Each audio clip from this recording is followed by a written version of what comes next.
واضح انه تبي الناس شكلها تدعي لي، بس انا في هذا الموقف انا انسانه مريضه.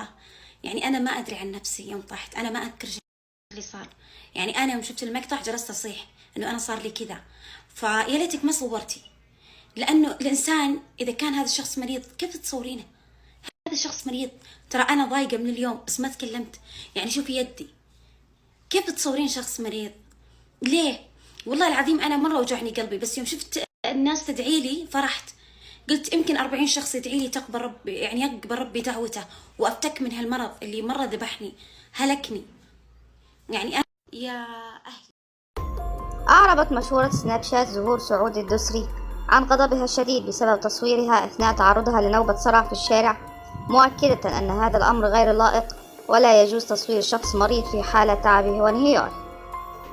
وأوضحت زهور سعود أن تصويرها بهذه الحالة صدمها، وأنها أخذت في الصراخ عندما رأت الفيديو، مشيرة إلى أن الناس دعوا لها وتمنوا لها الشفاء. وهددت زهور سعود باللجوء للقانون لحماية خصوصيتها من الشخص الذي قام بتصويرها أثناء تعرضها لنوبة صرع، وكتبت على سناب شات: اللي صورني أو صورتني وأنا جايتني النوبة عيب عليك، حتى المرض تصورون.